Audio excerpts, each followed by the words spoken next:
Um caso que une brutalidade, abandono e mistérios. Na manhã do dia 17 de setembro, em Cariacica, na Grande Vitória, o corpo de Davi Lucas Cândido Rodrigues, de apenas 4 anos, foi deixado sem vida no pronto atendimento do Trevo de Alto Laje. A criança apresentava hematomas nas costas e na cabeça, um braço quebrado e sinais evidentes de violência sexual. Segundo os médicos, Davi já estava morto há cerca de 2 horas quando chegou ao local.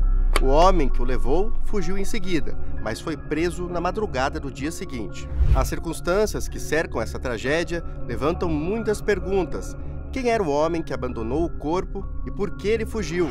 Como uma criança de apenas 4 anos pode ter sido submetida a tamanha violência? Quem são os responsáveis por essa tragédia? Veja agora no Investigação Criminal.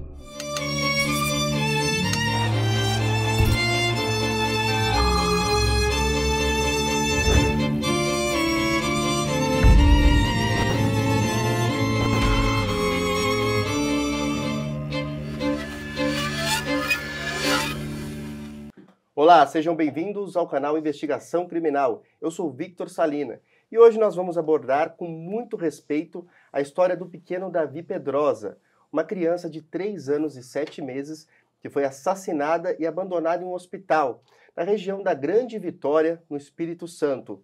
Hoje vamos falar tudo a respeito disso, quem são os suspeitos, o que ocorreu com eles e também contar a história dessa criança.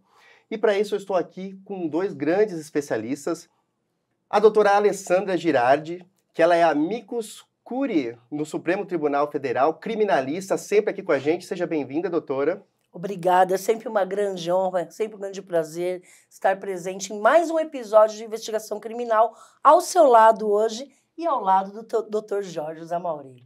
Então já vou apresentá-lo também, doutor Jorge Amauri Lopes, delegado de Mauá, também faz um grande trabalho ali na região do Grande ABC. Seja bem-vindo, doutor. Muito obrigado por mais esse convite, numa situação muito triste, mas ainda assim é um prazer estar presente aqui. E eu vou começar já, gente, para vocês entenderem melhor esse caso, mostrando a linha do tempo dos acontecimentos, para a gente exemplificar para vocês tudo o que ocorreu. Vou pedir para a produção colocar aqui no telão para a gente. Então vamos lá, gente. Julho de 2024. Isso é muito importante a gente entender, porque apenas 4 meses antes do crime, da criança ser abandonada, a Thaís conhece o padrasto da criança. Então só 4 meses que eles se conheciam. E ela deixa a criança sozinha com esse padrasto e viaja para Rondônia. Pode passar para o próximo, por favor.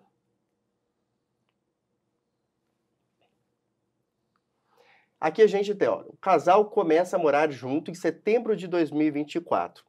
2 meses depois que eles se conhecem, eles começam a morar junto em um bairro de Cariacica, chamado Santa Cecília. Então, só 2 meses depois que se conheceram, ela já coloca esse homem dentro da casa dela, tá? Aqui a gente sempre toma muito cuidado para não culpar a mãe sempre, porque tem muitos casos de abuso, casos que a criança sofre e as pessoas, a gente vê nas redes sociais que elas querem acusar a mãe estava onde? Mas esse caso específico, vemos que não teve nenhum cuidado. Aí aqui, 15 e 16 de setembro, 2 dias antes da morte de Davi, Thaís fez uma viagem para Rondônia. Segundo o delegado do DHPP de Cariacica, que é o Dr. Michel Pessoa Fernandes, o propósito dessa viagem da mãe, do menino, estava relacionado ao tráfico de drogas. Então nós vemos aqui já 2 pessoas envolvidas no tráfico de drogas, tanto a Thaís quanto o Fábio, que era o padrasto da criança. Pode passar, por favor?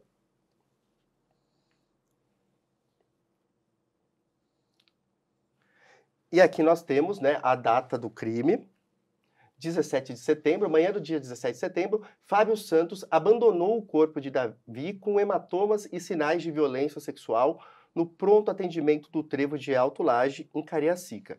Após deixar o garoto na unidade, o homem disse que iria buscar os documentos da criança e fugiu. Então, assim, ele diz que a criança estava viva, ele não diz que estava morta. E, lógico, foi constatado isso no hospital.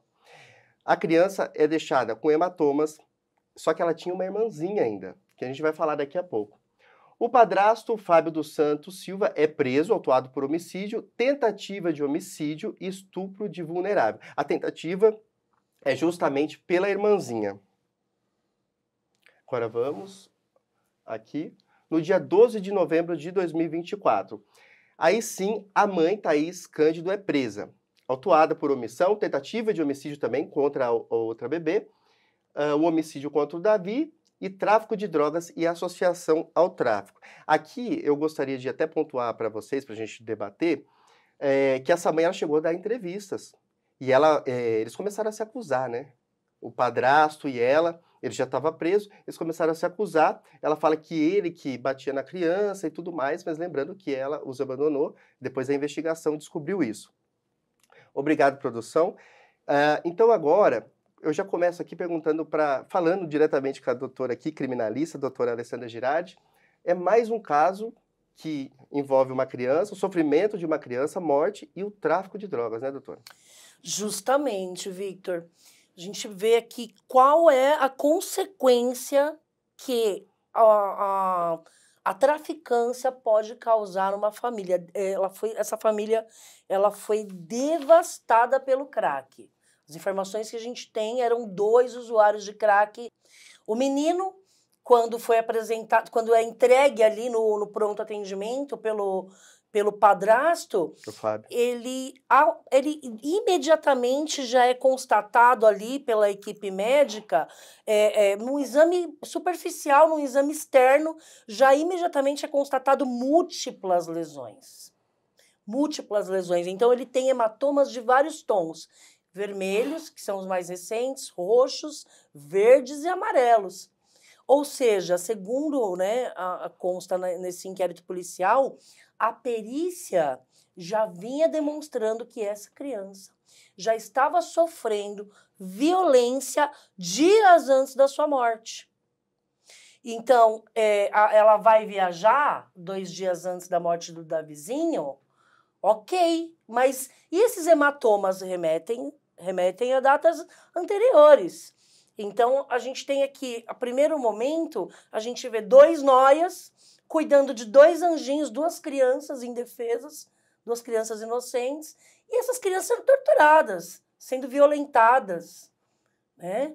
Então, assim, infelizmente, o tráfico de drogas, droga, realmente, nesse caso, ela devastou uma família, a ponto de uma mulher que, como você muito bem ressaltou no início da sua fala, em tão pouco tempo, uma mulher que tem 2 filhos tão pequenos, já colocar um homem que ela acabou de conhecer para dentro de casa, e os 2 ali consumindo substância entorpecente, fumando crack, a perícia constatou no local dos fatos, foi feito o isolamento do local, foi feita a perícia e foi encontrado cachimbo, pedras de crack e tudo mais.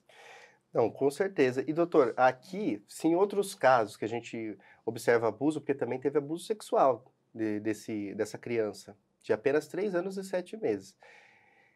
Não foi constatado abuso na irmãzinha, mas ela também sofreu agressões. Agora, nesse caso aqui, sim, outros, a gente até sempre fala que a mãe estava trabalhando, a mãe não sabia o que estava ocorrendo. Nesse caso, não tem que defender, né? Não tem que defender, e assim, de acordo com a legislação, a partir inclusive da Constituição, não é só legislação comum, não. A partir da Constituição e outras leis, todas elas imputam o dever de todos pelo resguardo, pela salvaguarda dos direitos fundamentais das crianças e adolescentes. Especialmente quando for filho. Então, quando a mãe verifica que isso tudo vem ocorrendo, e se verifica que é isso que ela sabia disso, e permite, ainda que ela não faça efetivamente nenhuma ação contrária, e pelo que eu vi, ela fez sim, né? Mas ainda que não tivesse feito, responderia pelo crime. Por quê? Porque quando a pessoa tem o dever de impedir aquilo de acontecer e não o faz deliberadamente, não é porque não podia fazer, ou porque estava ameaçado, ou porque não tinha condições. Não. Quando ela não faz algo, quando ela não impede um resultado, quando podia fazê-lo de modo deliberado, então ela vai responder pelo mesmo crime daquele que efetivamente o praticou. E esse caso é muito claro nesse sentido. Essa questão da mãe ter trazido, né, esse companheiro, esse namorado, não sei nem se é namorado, companheiro, enfim, para dentro de casa. Cúmplice agora, né? Então, olha, Cúmplice do crime. Como que acontece demais isso? Porque, assim, as pessoas falam que quantas vezes acontecem dos pais praticarem crimes contra os filhos. Não é verdade. Claro que existem casos assim, mas na verdade quando se diz isso, a maior parte das vezes são homens trazidos pelas mulheres dentro de casa em pouquíssimos dias, sem nenhum tipo de critério. Quer dizer, é uma insegurança e é uma carência que chega a ser patológico. E aí traz a pessoa para dentro de casa sem se lembrar de que ela não está sozinha. Ela está com filhos. E aí dá no que dá. Não, esse é um caso, e tem vários outros onde eu trabalho que acontece exatamente assim. A pessoa, o lixo é trazido para dentro de casa, e aí ele faz isso tudo lá dentro com a permissão da mãe. E no caso, né, doutora, esse homem ele já tinha passagem, né, já tinha envolvimento com o tráfico. Depois a gente vai falar mais para frente que, inclusive, tem mais outros 2 traficantes ali que eles teriam algum envolvimento e os 2 estão foragidos. Os 2 aqui, o padrasto e a mãe, estão presos, mas esses outros 2 traficantes não.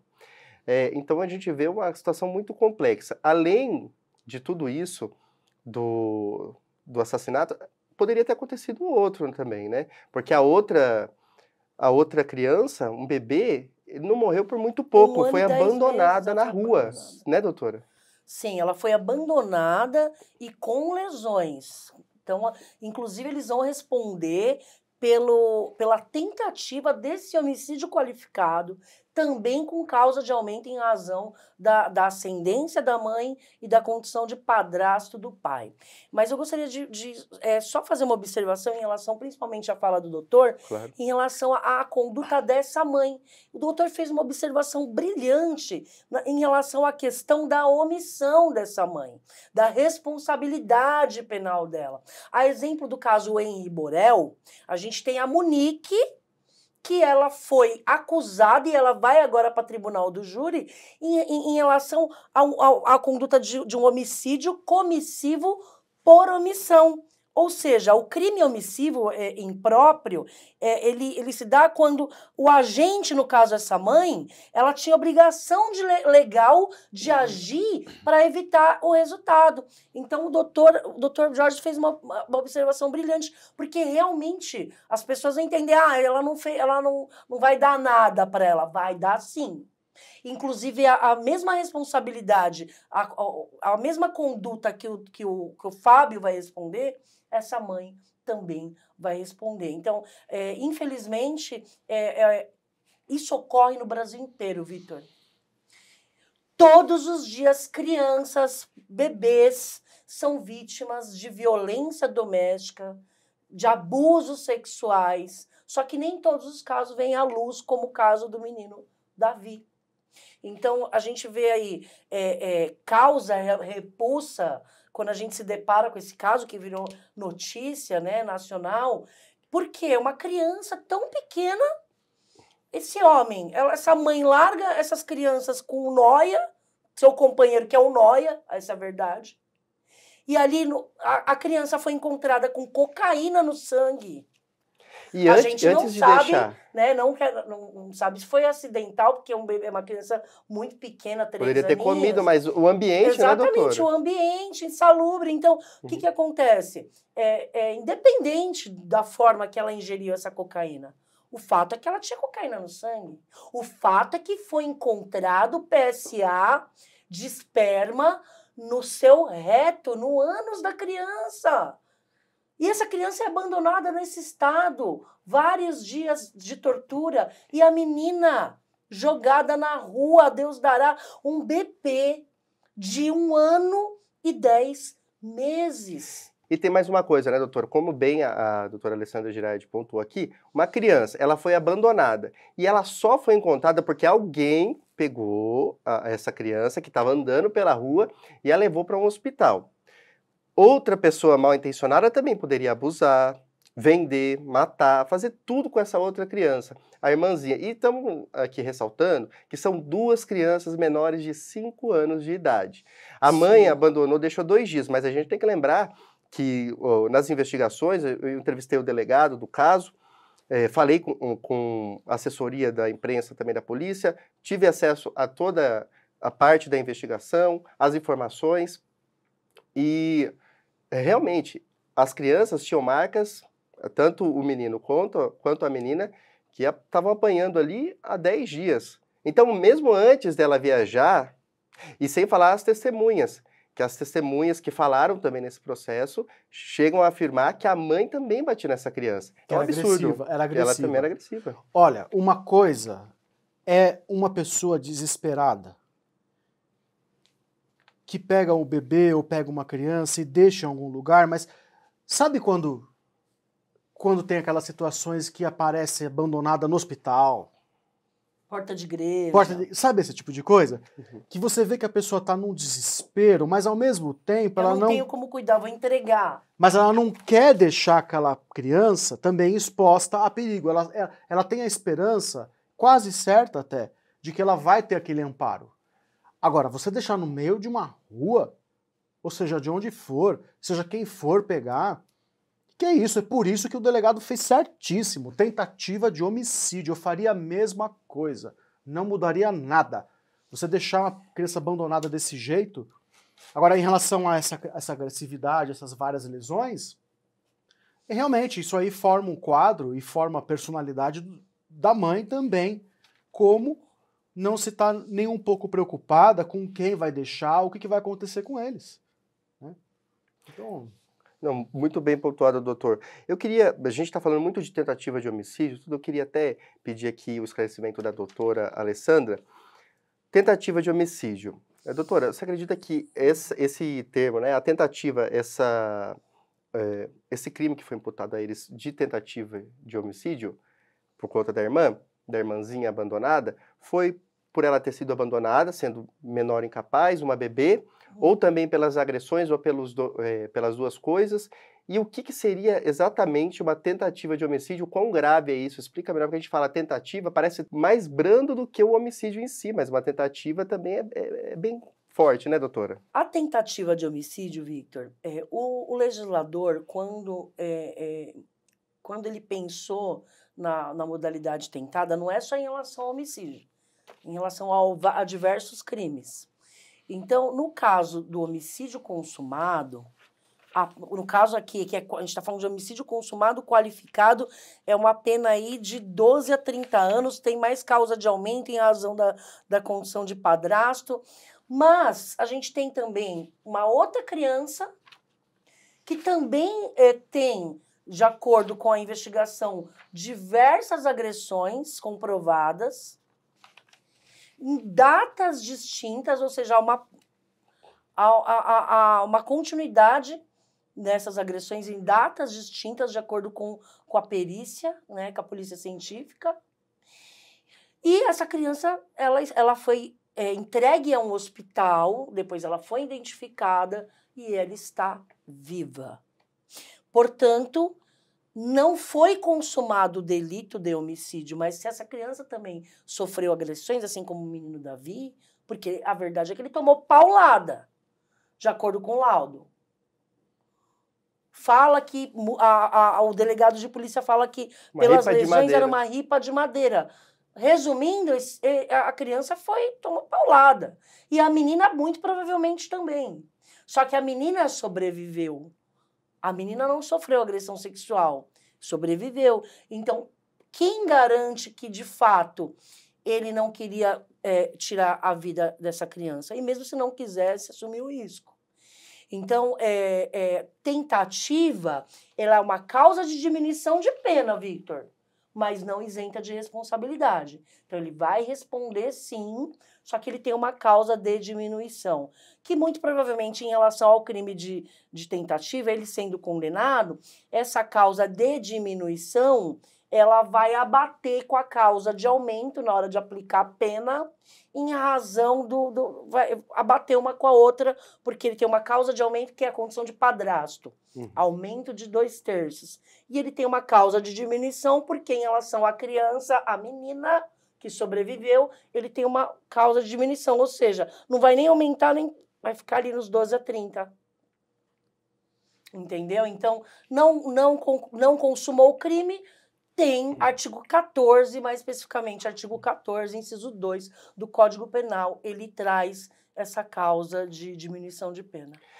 Doutora, além de todos esses crimes que a gente já está falando, o abuso sexual, né, doutor, ele não tem como saber se a criança já estava sofrendo abuso há muito tempo.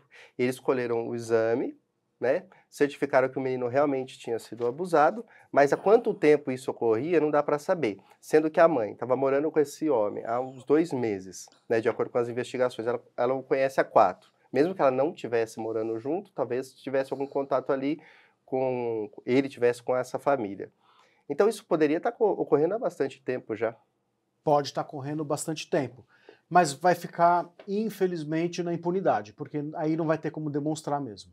O que se consegue saber é, houve um abuso, houve uma possível penetração, porque teve o encontro de esperma no canal anal, de acordo com o exame do IML, e isso você só pode dizer que aconteceu uma vez. Infelizmente ele não está mais conosco para dizer qualquer coisa do que pode ter acontecido. Crimes sexuais não acontecem na frente de testemunhas. Dificilmente o agressor, o criminoso, confessa, porque ele sabe quais são as suas consequências, tanto legais como no mundo do crime. Então, infelizmente, pelo menos nesse plano nosso terrestre, ele não tem outra consequência que não uma única vez de abuso sexual. O que, obviamente, como você bem disse, não significa que não tenha havido outras. Claro que não. E em relação à irmã, também não significa que não tenha havido. Porque o abuso sexual, ele não exige para a configuração dele qualquer tipo de resquício material. Ele não exige penetração, ele não exige hematomas, ele não exige lesão, nada disso. O simples fato, simples entre aspas, né? Quer dizer, o fato de alguém, por exemplo, passar a mão lascivamente no corpo de uma criança configurou o abuso, configurou o crime sexual. E isso não vai deixar marca, é óbvio. Justamente. E é por isso, inclusive, que nós da polícia nunca, na apuração criminal, ficamos dependendo do laudo. Porque na maior parte das vezes, ao contrário do que se pensa, na maior parte os abusos sexuais não dão resultados positivos nos laudos, eles dão negativo. Porque o abusador sabe como fazer. Ele sabe que se ele deixar uma marca, se ele ejacular, se ele fizer qualquer tipo de coisa que deixa algum vestígio material, ele pode ser pego. Então ele não faz isso. Então, por exemplo, uma coisa que uma hipótese agora, hein? Eu vou viajar agora. Então uma possibilidade, nesse caso do Davi, é que ele tenha feito o abuso cheirado. Estava cheirado, estava drogado, enfim. E aí ele estava pouco se lixando com qualquer tipo de consequência que poderia deixar ali. E aí acabou ejaculando no menino. Porque normalmente, eu repito, esses abusadores não fazem isso. E até é um alerta para quem está vendo. Por quê? Porque é muito comum das pessoas que sofrem um abuso, elas não procuram pela ajuda da polícia, porque elas falam assim, mas ele não faz nada comigo que deixa marca, ele não me machuca, ele só me aperta, ele me beija, ele me lambe, ele me ameaça, ele fala que vai matar minha mãe, meu pai. E ele não procura pela polícia, entendeu? Não procura pela ajuda, porque acha que a polícia só vai fazer alguma coisa se tiver um exame que efetivamente dê resultado. Mas isso não é verdade. Então a pessoa pode sim procurar pela ajuda, porque os órgãos oficiais já sabem e já estão acostumados com esse tipo de abuso.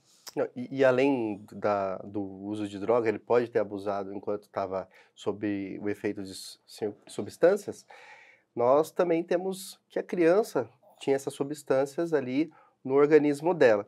Doutora, então, a gente pensando aqui sobre ingerir drogas e tudo mais, que ele pode ter, sob o efeito de substâncias, abusado da criança. A gente não sabe exatamente como ocorreu, sabe que ocorreu esse abuso. Mas também a criança tinha drogas no organismo. Então, como essa criança ingeriu essa droga? Claro que um psiquiatra poderia explicar melhor a respeito disso, mas 3 anos e 7 meses já conhece gosto, né, das coisas, não ia enfiar na boca qualquer coisa que fosse amarga, que fosse ruim, que com certeza deve ter um gosto terrível, crack, cocaína e etc. Né, as drogas que tinham na casa. Então a gente pode pensar que ele obrigou a criança a ingerir, porque fumar a criança não ia saber, né? Sim, justamente. É uma possibilidade. tá? É uma possibilidade porque a gente tem informações nesse inquérito, segundo declarações das pessoas que foram ouvidas, que o Davizinho era uma criança hiperativa, muito agitada. Então, veja bem, a criança está sem a mãe. Porque a verdade é que o padrasto, em 2 meses dentro de casa, ainda é um estranho. E muito provavelmente as crianças não gostavam desse padrasto. Então, ela vê privada da sua figura materna, que é a segurança dela ali. Então, essa criança deve ter ficado agitada, essa criança deve ter chorado muito. E há a possibilidade, sim, dele ter dado esse cala-boca, toma essa pedrinha de crack, toma essa droguinha aqui, cala a boca, fica quieto e bate na criança. Então, eu consigo vislumbrar, né, todo esse cenário de irritação de uma pessoa que está totalmente fora de si, entorpecida, em razão do uso dessas substâncias que no caso, o Fábio, né, o réu, ele consumiu, e a criança também teve acesso a isso. Então, há a possibilidade de que a ingestão de cocaína no sangue do Davi tenha sido acidental? Óbvio que sim. Mas, diante do caso concreto, nós acreditamos que ele possa, sim, ter dado entorpecente, obrigado essa criança a consumir, não sei de que forma, mas de uma certa forma, esse entorpecente. O fato é que, como mais uma vez brilhantemente o Dr. Jorge destacou, esses crimes sexuais, eles raramente deixam vestígios. Uhum. E muitas vezes, né, a gente consegue chegar à autoria e consegue entregar uma prestação jurisdicional para a família da vítima através justamente da palavra da vítima, que tem um valor absurdo no processo penal em relação aos crimes contra a dignidade sexual. Mas, nesse caso, Vitor, Dr. Jorge, a gente não tem só um crime também sexual que não deixou vestígios. A gente tem uma perícia técnica que encontrou glicoproteína dentro do corpo dessa criança. Então, o exame interno da criança demonstrou uma quantidade significativa de PSA, que é o antígeno, minha colinha aqui, antígeno prostático específico, PSA. Essa substância, ela em uma quantidade significativa, ela indica que essa criança ela tinha sêmen, esperma no reto dela, ou seja, teve penetração. Para o esperma ser encontrado dentro do ânus da criança, isso indica que teve a violação. Ela foi violada e isso foi comprovado cientificamente pela polícia científica. Então, a gente tem, nesse caso, uma prova cabal e contundente, no mínimo, de um estupro de vulnerável seguido de morte. No mínimo, de um estupro de vulnerável seguido de morte. E muito provavelmente, né, acredito que confrontando esse material genético com o do Fábio, a gente tem aí 100% da autoria delitiva. Foi um excelente trabalho ali da polícia científica, né, doutor? E olha, agora a gente tem aqui um vídeo, eu vou pedir para a produção soltar o vídeo 1, que é o da Thaís Pedrosa, a mãe dessa criança, dando entrevista no dia do enterro, logo após. Uma chamada de vídeo com ele foi ontem. Aí eu falei, oi, Davi. Ele falou, oi, mamãe. Só levantou a cabecinha assim, só falou, oi, mamãe. E deitou de novo. E foi de manhã, foi com uma volta de 7, 8 horas da manhã. Eu falei, meu filho não tá bem. Leva meu filho pra minha mãe. Ele falou, Thaís, eu vou levar. Aí eu fui pedir pra ver minha filha, Ana. A Ana tava sentada na beirada da cama comendo pão de queijo. Eu falei, eu quero ver a Ana. E ela tava com a carinha de triste, que eu olhei assim, eu falei, meus filhos não tá bem, eu levei isso pra casa da minha mãe. Aí ele falou, Thaís, eu vou levar, e depois ele sumiu, não tive contato com ele, mas ele nunca me demonstrou, assim, maldade nenhuma com meus filhos. Eu nunca nem imaginava que esse irmão podia fazer isso com meu filho. Tá aí o vídeo da mãe do Davi, Thaís Pedrosa, que também foi presa, acusada de homicídio e tentativa de homicídio. Doutor, o que dizer dessa entrevista dela um dia após a morte do filho? Eu tô acostumado a ver a pessoa chorar depois, arrependida, Se o arrependimento é verdadeiro ou não, não cabe a mim falar, nem a ninguém, né? Só a Deus. Quem sou eu para falar do coração dessa mulher? Mas não significa nada em função daquilo que não foi feito, em razão daquilo que deveria ter sido evitado. Uma criança depende das pessoas. As pessoas hoje dão muita atenção para os pets, né? E ficam todas cheias de dó. Ué, se o pet precisa de atenção, imagina o bebê, imagina a criança. E aí não se dá atenção, não se evita resultados? Então, assim, pode chorar, pode ser verdadeiro, pode não ser. Eu repito, eu não sou ninguém. É verdade, eu não estou sendo irônico. Eu não sou realmente ninguém para falar o que tem no coração de alguém no que diz respeito ao seu arrependimento ou não. Mas isso não pode ser critério para avaliação daquilo que ela deixou de fazer, que é evitar um resultado, que é evitar que os filhos fossem maltratados, estuprados e mortos, como aconteceu com o Davi. É complicado, né, doutora Alessandra? A gente vê um vídeo desse, ela falando a respeito disso, tem todos os apontamentos do doutor, com certeza eu concordo, não dá pra gente julgar, nós não estamos aqui para isso também, a gente está aqui para expor os fatos. Mas, no dia seguinte, ela já está acusando, no caso, o Fábio, pois ela deveria já saber quem ele é. E também tem um ponto, né, doutora, que nós estamos falando aqui, poderia falar, em algum momento ela deixou a criança e foi para lá, confiou, poderia até se dizer, falar a respeito disso, que ela era uma dependente química, poderia se falar a respeito disso também, mas ela estava indo buscar drogas em Rondônia. Temos que lembrar esse fato. Justamente. Bom, em relação à mãe, a gente tem... A primeira observação que eu faço é em relação à questão de ela apresentar várias versões. Uhum. Então, ela apresentou 4 versões. Primeiro, ela diz que vai a trabalho para fazer um bico de babá em outra cidade. Vai trabalhar como babá. Uhum.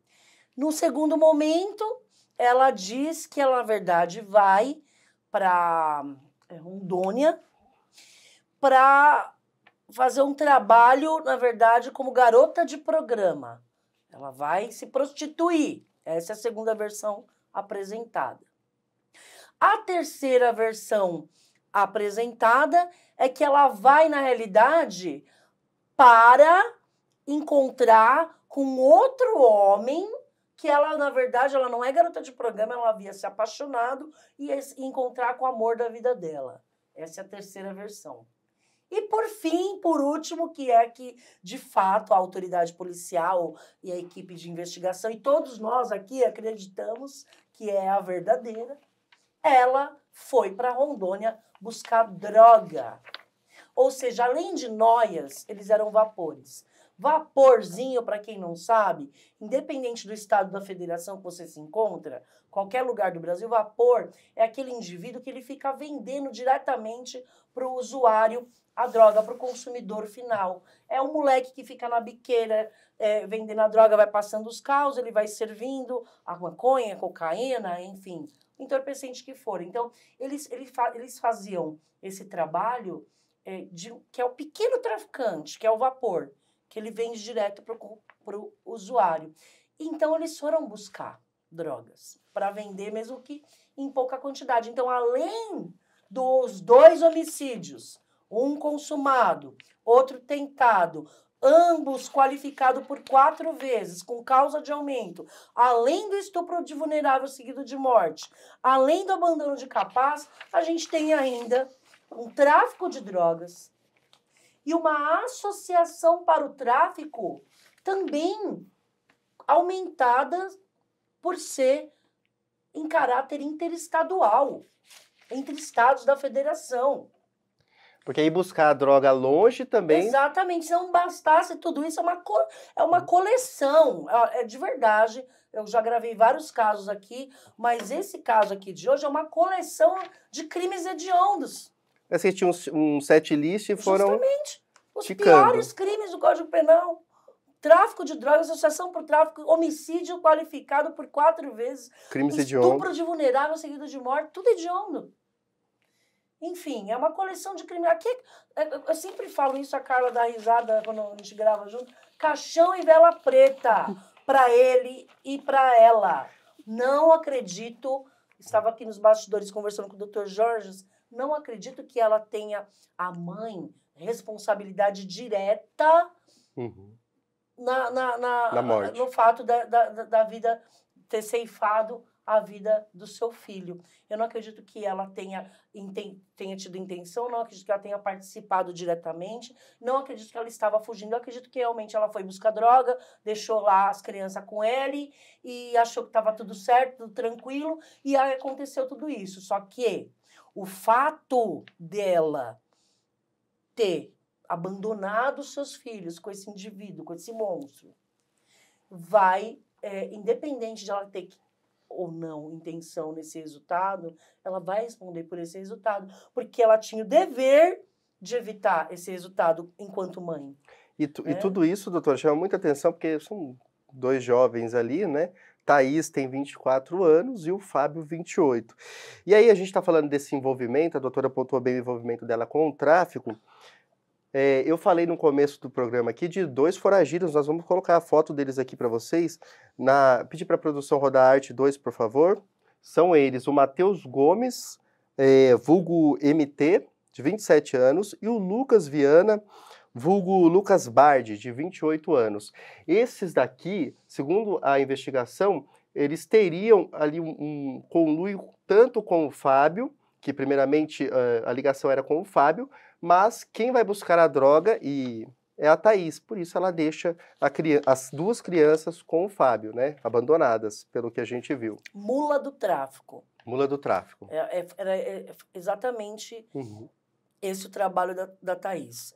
Mulher geralmente não chama tanta atenção, então as organizações criminosas, os traficantes, eles geralmente usam mulheres com filhos pequenos, mulheres jovem, com crianças. Quem garante que ela não já tenha feito esse trabalho de mula, de ficar transportando droga com as crianças? Né? A gente não sabe, ela pode ter sim se utilizado dessas crianças para poder... São só conjecturas, mas ela pode ter até conhecido esse rapaz já no âmbito do tráfico, né, doutor? É verdade. Sabe o que eu ia também comentar, Vitor? Assim, viu, doutora? Quando a gente tem contato com a delegacia especializada de homicídios, a gente percebe uma coisa interessante desse tipo de atividade. É muito comum que situações criminosas sobre as quais não havia nenhum tipo de conhecimento da autoridade pública venham à tona por causa da morte de alguém que começa a ser investigada pelo setor ou pelo departamento de homicídio. Então, por exemplo, eu vou dar um exemplo que não tem nada a ver aqui. Tem uma pessoa que lida com crimes financeiros. E aí, no meio dessa situação toda de crimes financeiros, acaba tendo uma desavença com o sócio, mata o sócio. Então, o que vem para a polícia é o homicídio do sócio. Aí a polícia começa a investigar esse homicídio e chega nos crimes financeiros. E aí os crimes financeiros vêm à tona.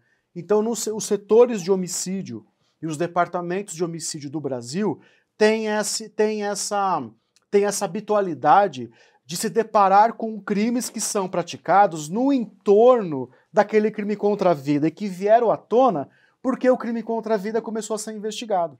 Então isso é muito interessante. E esse caso é típico, quer dizer, se não fosse a morte do Davi, essa questão do tráfico, né, dessa situação toda envolvendo a mulher e o homem, não iam vir à tona, claro, a não ser que fossem pegos no meio disso tudo, mas a priori não ia vir à tona. Então é muito comum isso acontecer. Agora, uma coisa interessante também de ser comentada é que, assim, é verdade que ela sai na viagem para esse tipo de coisa e tudo mais, mas eu não tenho a impressão de que isso tudo vai ser cuidado no mesmo processo, não. Justamente. Eu não acho. Eu concordo com o doutor, inclusive, eu vou além. É uma conjectura, mas eu vou além. Quem garante que de fato esses 2 rapazes são traficantes? Quem garante que de fato eles tinham envolvimento com essa traficante? Eles podem estar utilizando esses nomes porque eles estão delatando essas pessoas. Né? A investigação chegou a esses 2 nomes, desses traficantes, através da versão apresentada pelo casal. Pode ser mais uma forma de tentar escapar. Pode ser justamente uma forma de falar, olha, eu não estou no homicídio, eu só estou no tráfico.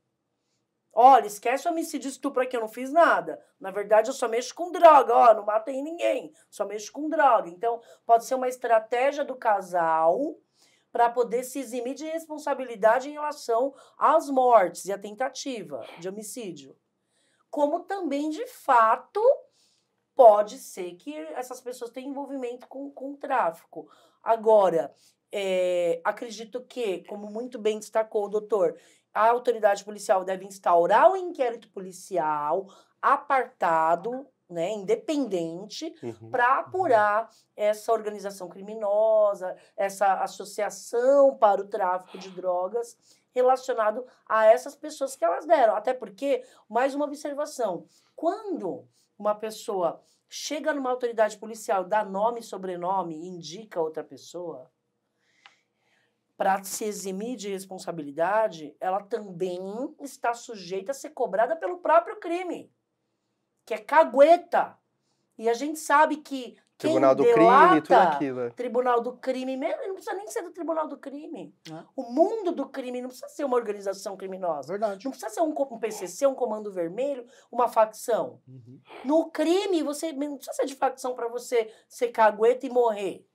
Você está lidando com um criminoso, você está sujeito a isso. Então, acredito que ou tem que ser muito verdade que esses traficantes têm, né? Eu vou dar ao traficante para sair do BO, Nossa, não resolve. Entrou em outro. Entrou em outro, exatamente. E uma entrevista... É mais ou menos isso. E uma entrevista agora recente que eu fiz com um delegado, ele falou assim, o fim de uma investigação é o começo de outra investigação, não é isso, doutor? Exatamente. É muito comum. É muito comum. Você está investigando uma situação, no caso a morte da via tentativa de morte da irmã, e aí você se depara com a questão do tráfico. O tráfico começa a ser investigado e apartado. É muito comum isso. Até para não conturbar. Porque, às vezes, conturbando o processo, a própria defesa, com todo respeito à doutora aqui, ela faz a defesa aqui. Mas, às vezes, a defesa se aproveita desse tipo de conturbação justamente para acabar tumultuando. Então, o que a gente faz? Não.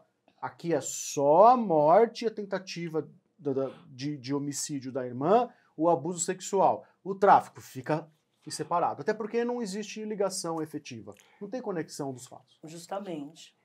E agora eu queria chamar aqui, tem um outro vídeo que a gente tem para mostrar, que é do pai, o pai biológico do Davi Pedrosa, nas redes sociais. Isso ele desabafou, pediu ajuda da investigação, ele pediu justiça. Então a gente vai exibir aqui, que é o vídeo 2, produção, por favor.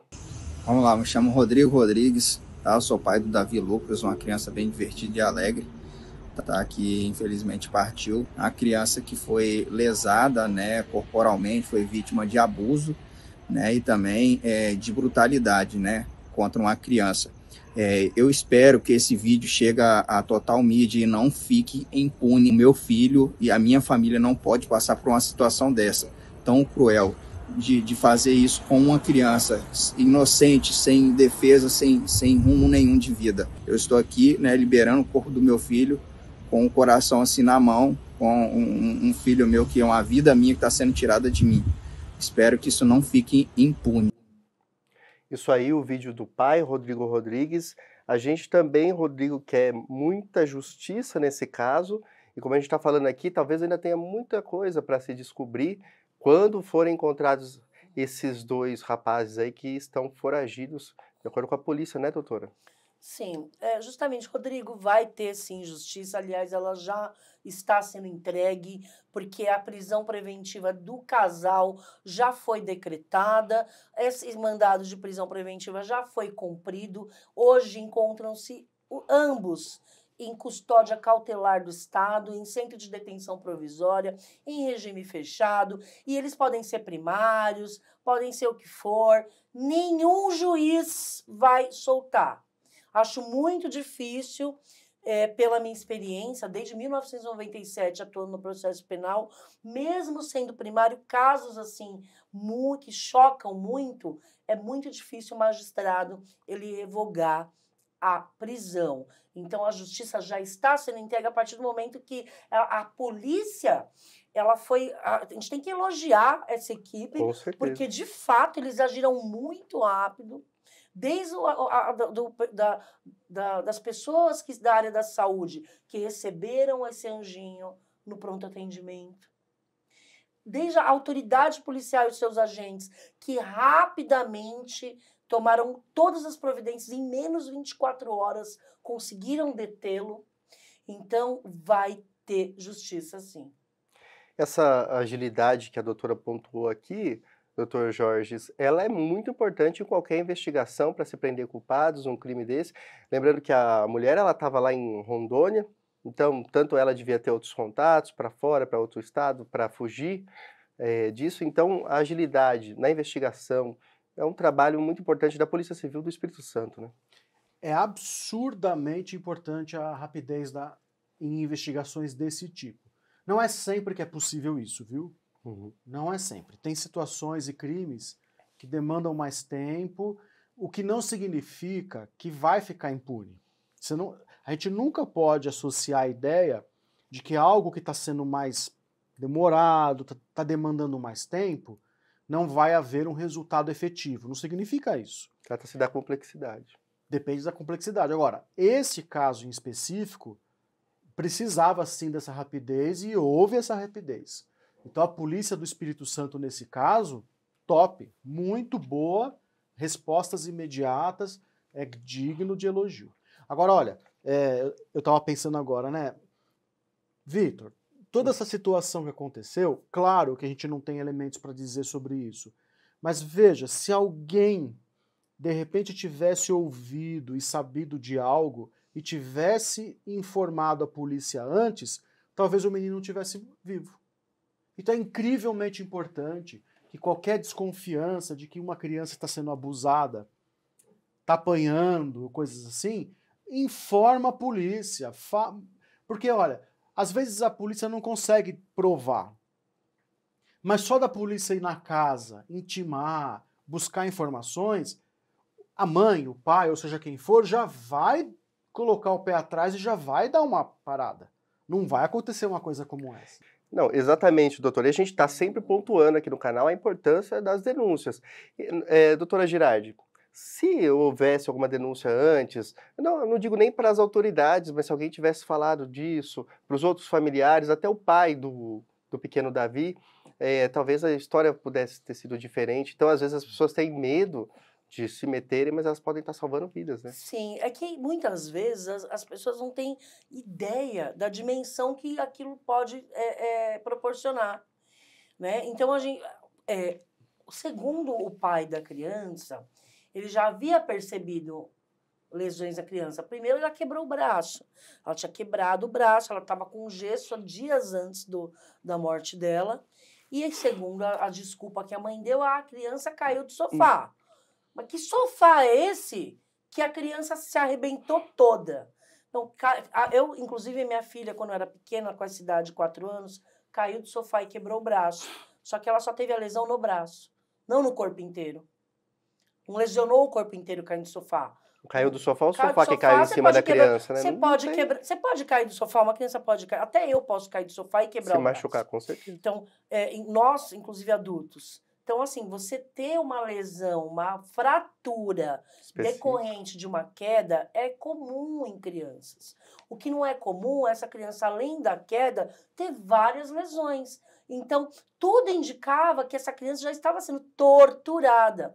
Inclusive, a mão da menina estava com queimadura de cigarro. Isso é tortura. A mão da menina.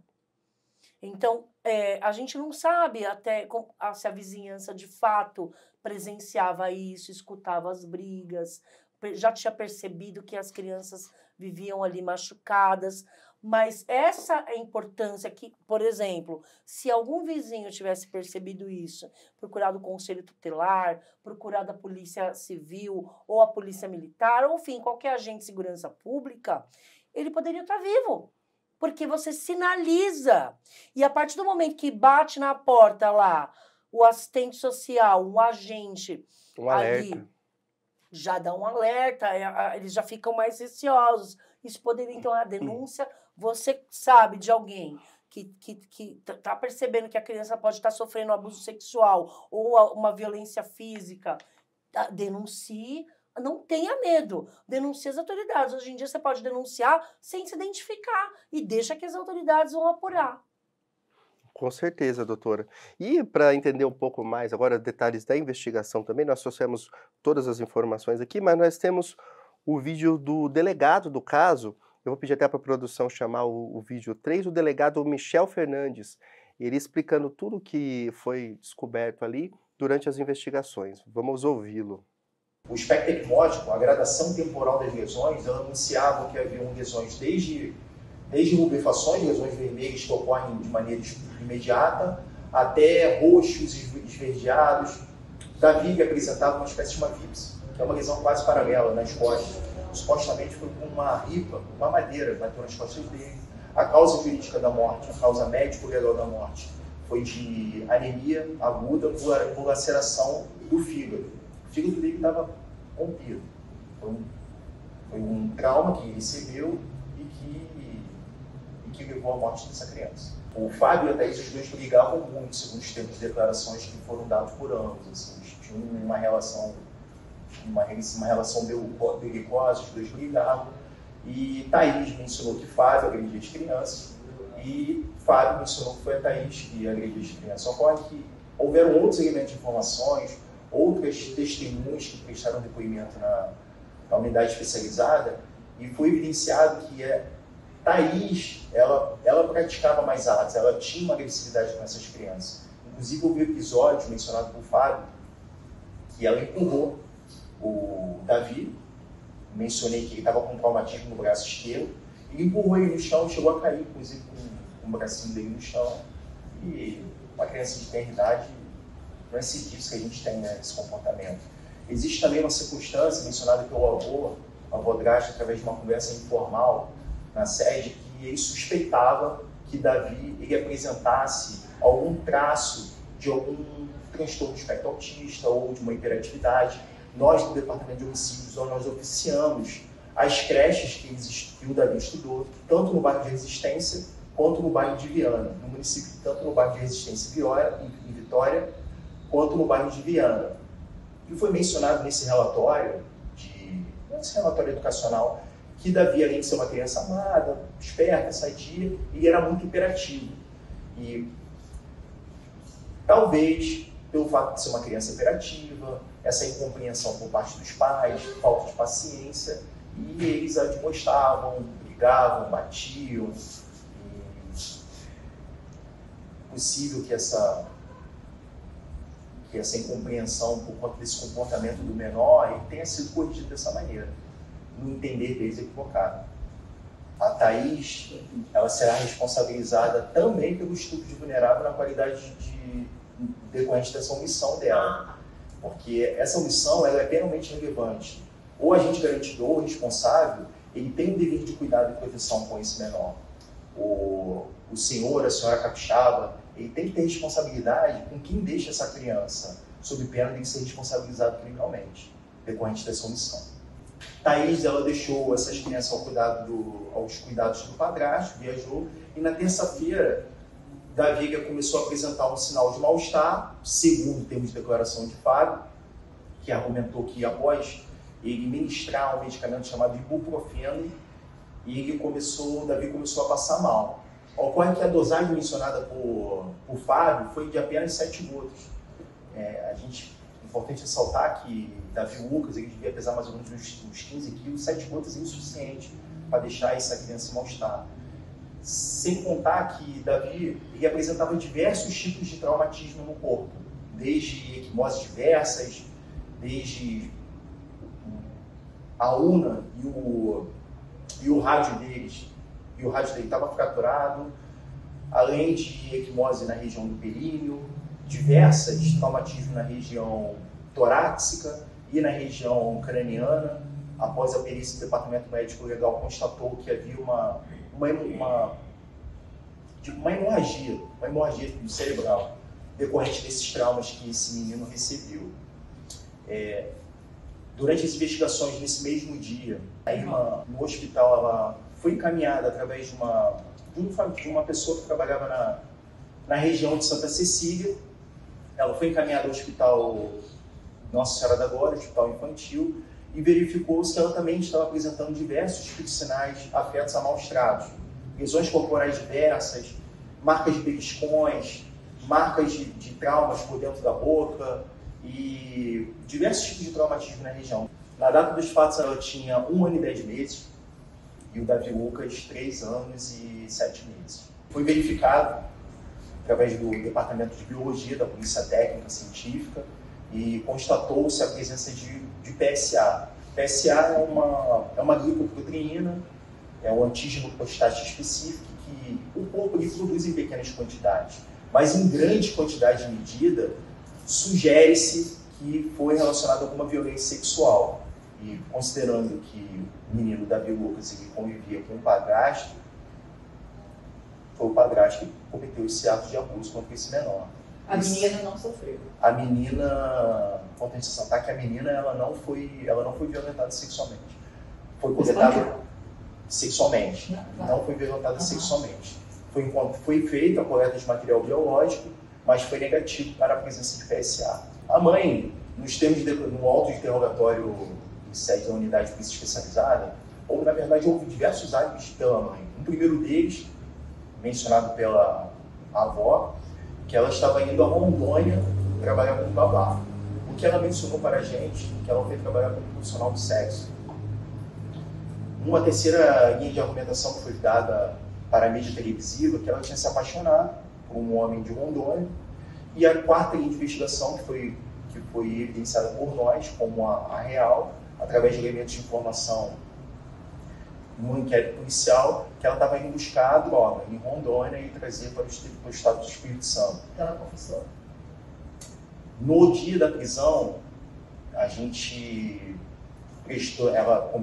convidou ela para prestar os esclarecimentos e ela se reservou o direito ao silêncio. Importante ressaltar que Fábio Santos ele já possuía um histórico criminal, já havia sido responsabilizado não apenas por posse de droga para consumo pessoal, bem como por tráfico de drogas em Vila Velha. O Fábio ele confessou que estava envolvido com o tráfico de drogas e ele exercia um papel de vapor. O vapor é aquele traficante que vende, que comercializa para quem procura esse material.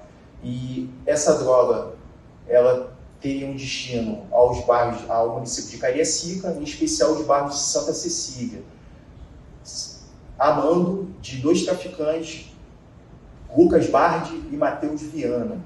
A gente precisa da colaboração da imprensa, através do Disque Denúncia 181, localizar esses 2 traficantes e proporcionar a paz, sem contar que esses 2 cidadãos também são investigados por homicídio no DHPP de Cariacica. Daí a fala do delegado Michel Fernandes, um excelente trabalho da Polícia do Espírito Santo. Gostaríamos de parabenizar a polícia pelo trabalho de investigação. E aqui a gente já passa para os nossos especialistas. Doutor Jorges, é cruel, né? Quando ele fala ali que a criança teve um órgão que foi atingido, né? Uma perfuração ali, ela foi acertada com um pedaço de madeira, foi agredida com um pedaço de madeira, né? Uma paulada. Então, as mortes não acontecem só por facadas e tiros e esganaduras. Esganadura quer dizer você pegar a mão e apertar o pescoço de alguém. Uhum.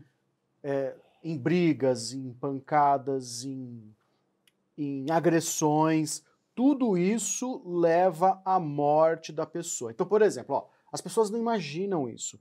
Como é que se rompe um fígado? Se rompe o fígado, é óbvio que ninguém abriu a pessoa e rompeu o fígado. Então houve uma pancada, e é aquela pancada que se dá aqui no tórax, essa onda de choque, ela é levada para o órgão próximo. Então quando você dá um soco, quando você dá um chute, quando você empurra alguém, quando você dá uma joelhada, enfim, tudo isso pode causar lesões graves que não fazem com que a pessoa morra na hora, mas horas depois, ou até 1, 2 dias depois, morre. Então as pessoas estão acostumadas a ver filme, novela, que a pessoa leva soco, né, doutora? Sim. Chute, ela levanta, ou ela aguenta soco, ela aguenta empurrão. Não é assim. Então as pessoas têm que entender que na medida em que você bate no tórax, no abdômen, no rim, nas costas, há tantos órgãos vitais que podem ser rompidos, machucados e levam à morte, e as pessoas não entendem isso. Uma boa parte de investigações que eu tenho envolvendo morte, elas não vêm de tiros e facadas. Elas vêm desse tipo de agressão de atitude. Pisões nas brigas, socos, chutes, e depois aquilo causa rupturas, causa hemorragias internas, a pessoa não imagina que está com aquilo, quando ela vem a saber, é tarde, que foi o caso aqui, tadinho. Não, com certeza. Agora, doutora, aqui a gente evidencia mais uma vez, além do crime todo, que já é cruel, uma crueldade em bater na criança com tamanha força, né? Sabemos que se você for bater em um adulto, você já tem uma força ali equivalente, agora a criança, um pouquinho mais de força que você atinja, você pode machucá-la, né? Então ele foi com muita violência. Mas o que me espanta nesse caso aí, por que ele foi levar essa criança ao hospital? Sabendo que ele havia estuprado e batido nessa criança. Como que ele leva essa criança ao hospital? Justamente. Bom, primeiro, a gente sabe que a causa-morte do Davizinho foi anemia aguda por laceração do fígado, tá? Então, ou seja, ele sofreu várias lesões em razão dessas pauladas que ele tomou, né? E que essas lesões, como muito bem destacou, essas agressões, culminaram na ruptura do fígado dele, o que ocasionou uma hemorragia interna. Então, a gente vê aqui que, na realidade, Davizinho morreu do quê? De paulada. De paulada. E esse homem, talvez ali, quando passou um pouco o efeito do entorpecente, que ele se deu conta que a criança não reagia, que a criança, enfim, tinha ali, parou de reagir, parou de chorar, não respirava mais, ele pode ter, no seu desespero, falou, meu Deus do céu, o que eu fiz? Vou tentar, vou entregar ela lá para o PA e vou fugir para ver se eles salvam ela. Então, ele foi porque ele se arrependeu? Não, ele foi porque eu acredito que ele tentou se eximir da responsabilidade, né? Porque uma coisa é você responder por agressão, por estupro de vulnerável, outra coisa é você ceifar a vida de uma pessoa. Eu não acredito que o Fábio, teve um lapso de arrependimento, ou o efeito da droga passou. E porque a cocaína, o crack, o Vitor, o efeito do êxtase, né, que a droga ela proporciona, é muito rápido. É muito rápido. Principalmente o crack. A gente está falando aqui de um efeito do ápice da droga, né? Do efeito do ápice ali, do êxtase, da loucura, de 15 minutos, aproximadamente, que dura. A cocaína, a pessoa cheira e ainda continua um pouco mais. Ela fica agitada, ela fica, né, estalada, como dizem, né? Ligada. O crack, ele entorpece muito mais que a cocaína. Ele tem um efeito devastador, ele corrói o cérebro da pessoa. E esse efeito, ele é muito rápido. Então, ele pode ter, no momento que ele estava ali, doidão, ter dado essas pauladas, ter abusado sexualmente, só que passou, e quando passou, ele percebeu e ele tentou corrigir de uma certa forma, né? Tentou reverter a situação, vou levar essa criança. E, inclusive, lá ele mete o louco, porque ele fala, olha, eu vou ali buscar os documentos da criança e foge. Nunca mais porque volta. ele já percebeu a criança morreu. Você veja que a sua experiência como criminalista já traz outro olhar, né? Porque a gente que acompanha aqui, a gente vai vendo, vai pensando assim, poxa, será que ele se arrependeu em algum momento? Talvez ele tivesse drogado quando atacou a criança, e ali naquele momento ele falou assim, olha o que eu fiz. Mas não, o medo é maior do que a culpa ali. Sim. E isso a investigação mostra nos mínimos detalhes, né, doutor? Mostra, mas é sempre assim, é sempre o ideal nesses casos a gente ouvir o que a pessoa tem para falar a respeito disso. Nesse caso, por exemplo, eu não sei, e acredito que a produção também não saiba especificamente o que ele alegou para ter falado de ter levado a criança no pronto-socorro. Talvez, agora eu vou até chutar, talvez ele tenha dito o seguinte: quem agrediu foi a mãe e eu tentei socorrer. Né? Mas o delegado fala que eles estavam se acusando. Então, um acusava que era o outro que agredia. É, por isso que eu tô falando.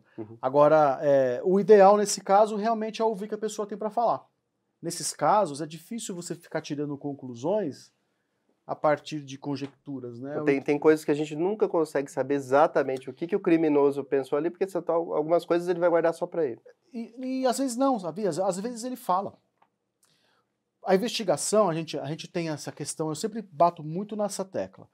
Nós dependemos muito dos laudos, isso é verdade, mas o que dá sentido para a investigação não são os laudos. O que dá sentido para a investigação são as histórias que as pessoas contam quanto ao seu envolvimento em relação àquilo tudo que aconteceu.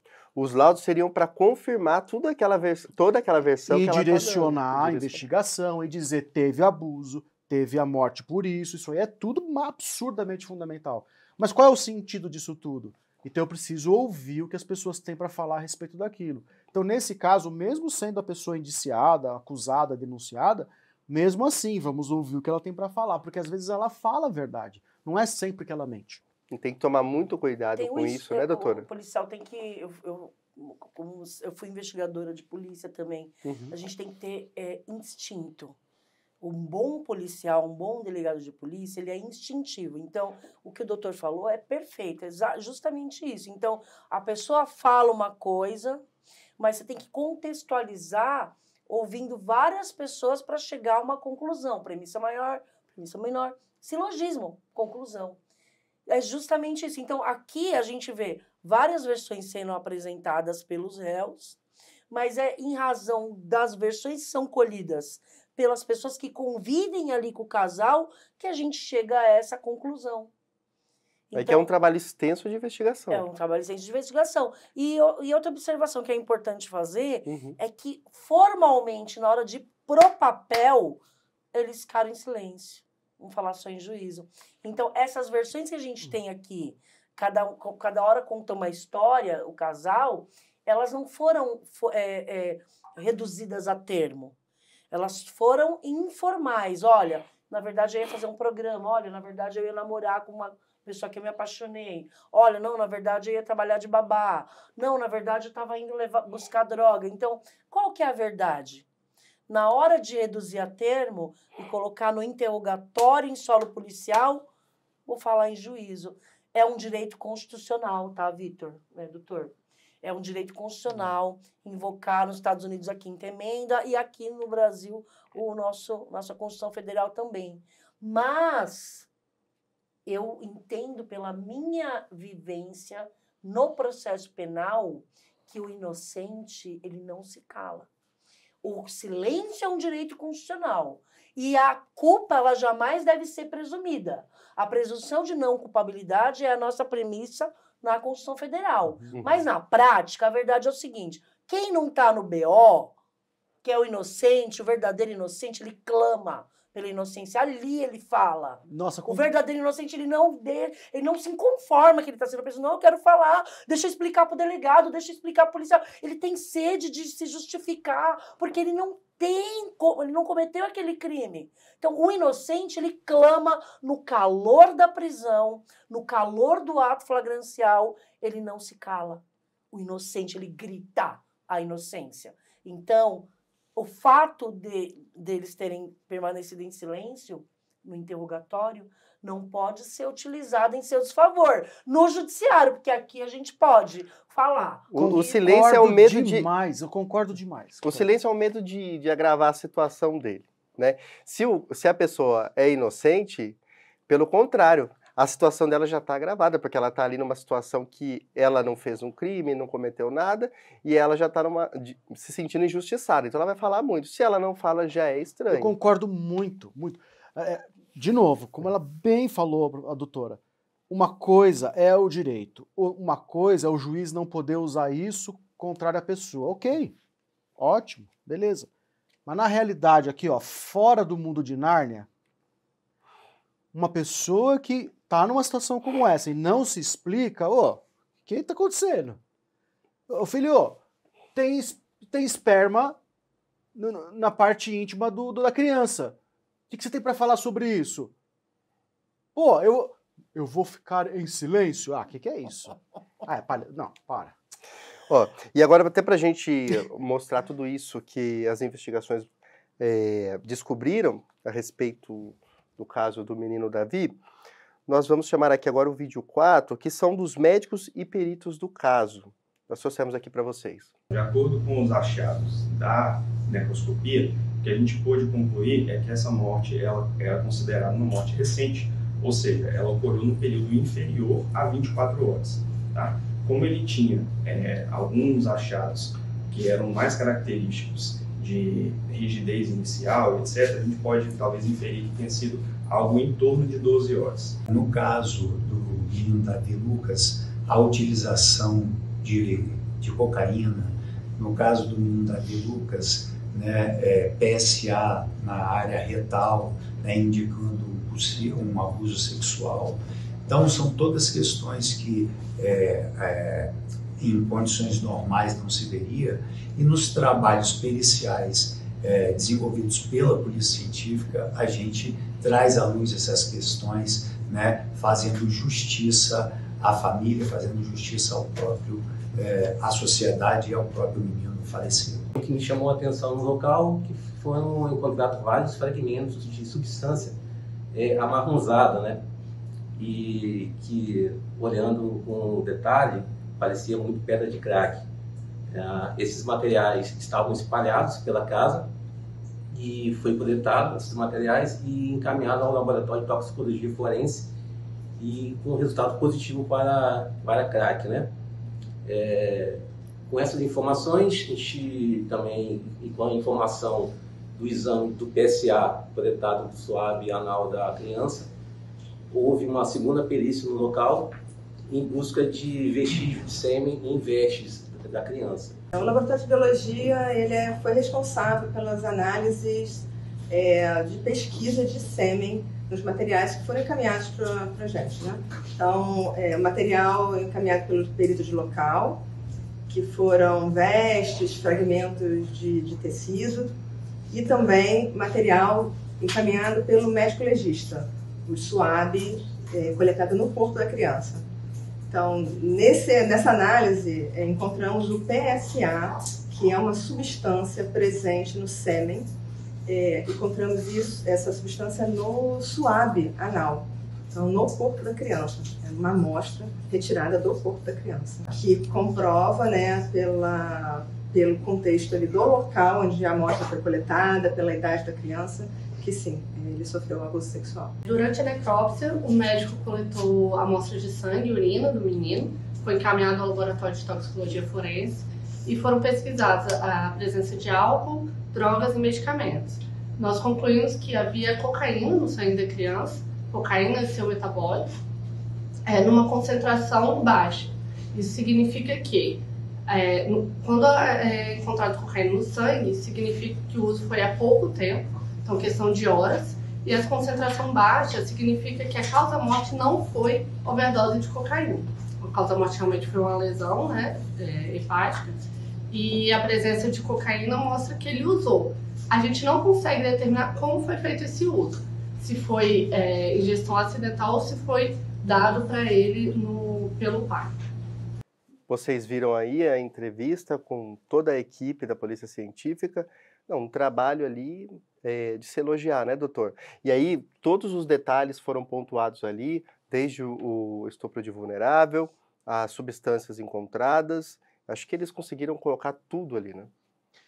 E o que também é muito elogiável e bonito de se ver, obviamente sem se referir ao fato, o que é legal de se ver é esse serviço, esse trabalho todo interdisciplinar, com vários profissionais, em equipe. Isso é muito, muito positivo para a segurança.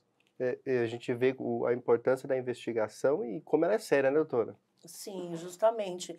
Parabéns ao doutor Michel e a toda a sua equipe, que fique como exemplo para as autoridades policiais do Brasil inteiro.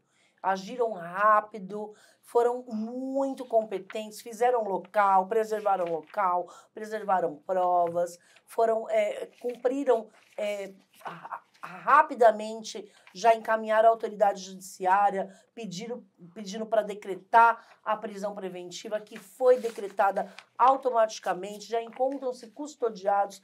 Eu só tenho elogios ao Dr. Michel e a toda a sua equipe, e muito bem destacado pelo Dr. Jorge, principalmente em relação à questão da equipe.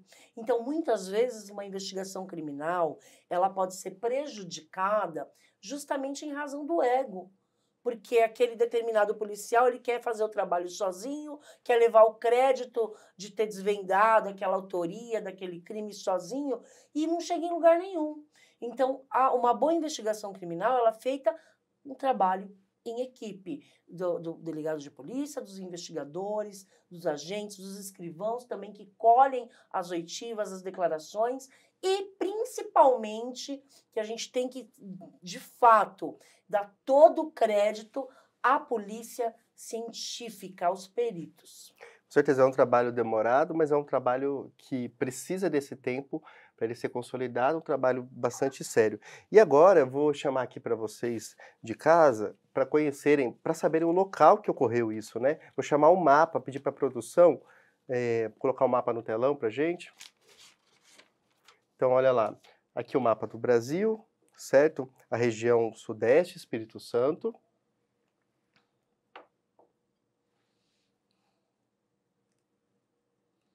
Aqui a cidade de Cariacica, que fica aproximadamente que tem 353 mil habitantes, né? E aproximadamente a 16 quilômetros ali de Vitória. É a região da Grande Vitória, né? Ali o posto de pronto atendimento de Alto Laje, que é onde o Davi foi entregue, já sem vida, pelo padrasto, né? Como vítima de... Isso é legal pontuar também, que ele foi entregue como vítima de convulsões. Ele entrega e fala, olha, o menino sofreu em casa e deixa isso e some, fala que vai buscar os documentos, né? E esse é o outro hospital, é bastante longe daquele. Esse hospital não foi o padrasto que levou a menina de 1 ano e 10 meses. Alguma pessoa encontrou essa criança na rua e levou para esse hospital, que também ela estava com sinais de violência. É o Hospital Infantil Nossa Senhora da Glória, onde a menina foi internada, a irmãzinha do Davi, que também por pouco não morreu, graças a Deus ela não morreu. E olha a distância, né? A gente falou o tráfico interestadual, a doutora Alessandra Girardi pontuou muito bem, é onde a mãe do Davi estava, em 15 de setembro, né? Ela viaja 2 dias, aliás, antes do crime ocorrer. É onde ela estava, ela foi lá, segundo as investigações, né, da Polícia Civil, onde ela foi buscar a droga lá, em Rondônia. Eu vou pedir para a produção também trazer aqui para a gente os dados, a arte 3, que é do Anuário Brasileiro de Segurança Pública de 2024. Então aqui são alguns dados, Dr. Jorge, doutora Alessandra, do Anuário Brasileiro, né? Violência contra crianças e adolescentes, o dado é de 2024, ele levanta 2023. Então cresceu abandono de incapaz, que é o que a gente viu nesse caso, 22% a mais, tá? De 2022 para 2023. Abandono material, depois eu vou pedir para a doutora Alessandra explicar para a gente o que é, subiu 34%. Pornografia infanto-juvenil, uma alta de 42,6%, tá? Isso é a nível do Brasil. Exploração sexual infantil, teve uma alta também de 24,1% e subtração de crianças e adolescentes, 28,4%. A gente tem mais dados aqui, a arte 4, por favor, produção. Ali, maus tratos a crianças, que tinham, olha lá, 60,9% das vítimas tinham no máximo 9 anos de idade, tá? São 29.469 casos de maus tratos, crescem as agressões entre crianças no ambiente doméstico. Aí a gente vê ali, ó, do 0 aos 4 anos, que é esse caso que nós estamos abordando, cresceu 9,4%. Tem mais uma arte aí, a arte 5, por favor. A faixa etária das vítimas de estupro e estupro de vulnerável, que é aqui também se passou com o pobre do Davi Pedrosa, pequeno Davi Pedrosa, de apenas 3 anos e 7 meses. Sempre bom lembrar aqui a idade dele, porque é muito cruel. 0 a 4 anos. 11,1% dos abusos infantis ocorre de 0 a 4 anos.